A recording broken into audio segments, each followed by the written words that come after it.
membaca, mengukur, dan persamaan kapasitor. Jadi sebelum kita melangkah terlalu dalam, jadi ketahui dulu bahwa yang akan kita bahas hari ini adalah kapasitor jenis ini. Ini kapasitor milar ataupun kapasitor keramik, ya intinya apa saja yang di sini tulisannya ada 475 misalnya kan, atau yang ini 153 dan 123 yang biasanya banyak sekali di televisi dan terutama untuk alat-alat elektronik ataupun ampli-ampli. Jadi langsung saja kita bahas satu persatu. Sekarang gini saja, seperti salah satu contoh di sini. Ini nilainya 153. 153 ini kita membacanya 15 nano. Kenapa 15 nano? Jadi ini kan 153. Jadi mari kita jabarkan bersama. Di sini ada tulisan 153. Oke, mudah-mudahan bisa terlihat 153 sama dengan, jadi perlu kita ketahui bersama bahwa angka 1 adalah ini satuan, kemudian puluhan dan juga ratusan. Jadi di badan kapasitor ini ada tulisan 153J misalnya. Ini otomatis di sini tuh nilainya 1 itu tetap karena dia satuan, dan 5-nya juga tetap. Dan baris ketiga, jadi baris ketiga adalah kunci kita untuk mengetahui nilai 0. Nilai 0 di dalam kapasitor ini. Jadi otomatis kalau 153 sama dengan 15000.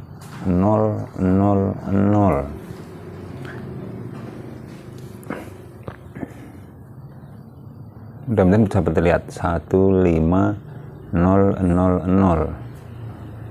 Begitu juga dengan yang ini 475.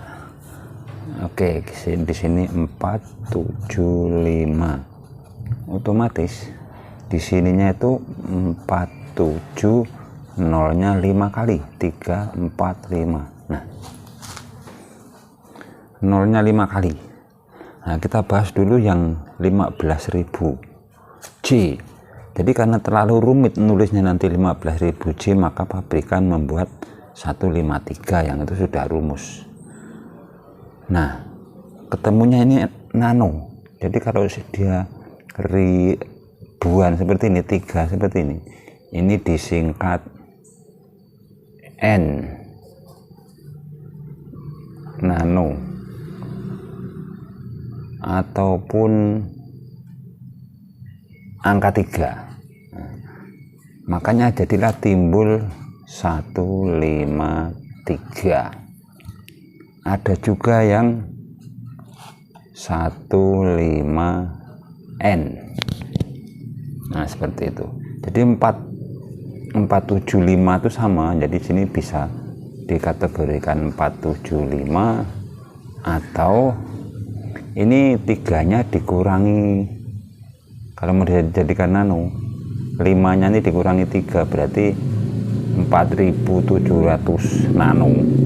Nah, ini 470 nano. Itu agak rumit nanti, makanya dibuatlah 475. Jadi seperti ini. Dan cara ngukurnya untuk kapasitor seperti ini ada 3 alat ukur yang akan kita gunakan. Jadi pertama kali kita akan menggunakan multitester analog seperti ini kita kalibrasi dulu. Nah, jadi kalau kapasitor ini kita ukur pakai multitester analog, maka akan sangat susah sekali. Berbeda dengan kalau kita ukur menggunakan ESR meter. Ini saja harus kita setting ke milar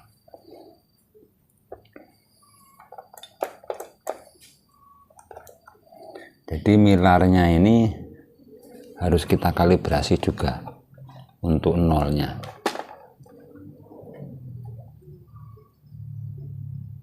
Nah, oke. Itu sudah 0 dan di sini terbaca 15.3, berarti 15 nano. Nah, maka di sini akan naik di 15 nano. Ini untuk ESR meter rakitan. Kemudian untuk multitester digital, kita harus menggunakan skala ohm. Kemudian kita rubah skala nano dan akan kita ukur. Nah, di situ terbaca 15,3 nano. Jadi lebih dari 0,3. Tapi ini normal dan sehat. Jadi intinya bagaimana ya untuk kapasitor, jika kalian ini mengukurnya di PCB ataupun di mesinnya, mau tidak mau dilepas, intinya kita ngetesnya tanpa melepasnya, kita akan menggunakan ESR meter karena dia tidak berpengaruh. Kemudian untuk analog buang saja ke laut, susah sekali untuk mendeteksi kapasitor.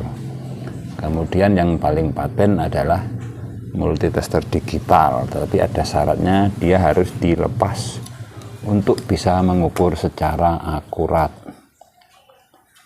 Nah, 15 nano.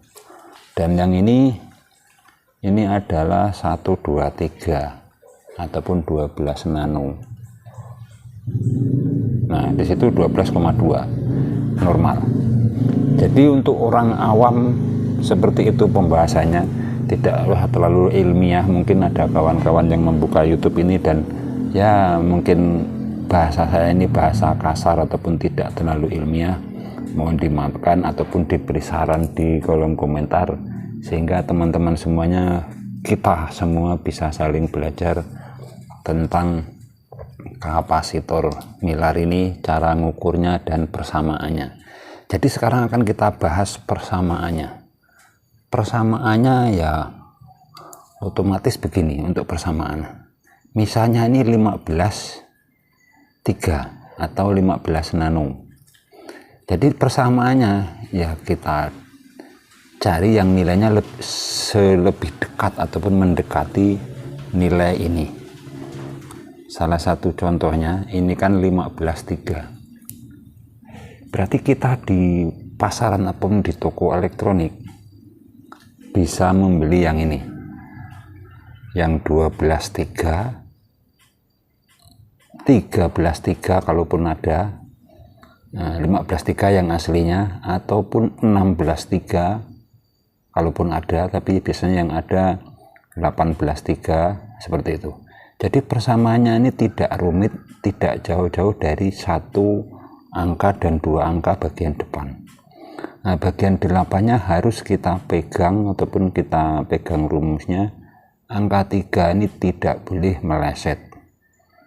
Jadi misalnya ini 15 nano, mau saya ganti 20 nano atau 23, ya tidak masalah. Paling-paling efeknya gambarnya lebih besar sedikit ataupun lebih kecil sedikit, tergantung peruntukannya. Kalau untuk televisi biasanya agak melebar sedikit gambarnya, seperti itu. Jadi persamaannya itu sangat mudah, asalkan kita tahu cara membacanya dan juga mengukurnya tadi. Jadi jika ada pertanyaan ataupun ya mungkin masih belum paham, bisa ditanyakan di kolom komentar. Kita sama-sama belajar tentang dunia servis elektronik. Semoga video ini bermanfaat. Terima kasih sudah menonton. Sampai jumpa video-video kami selanjutnya.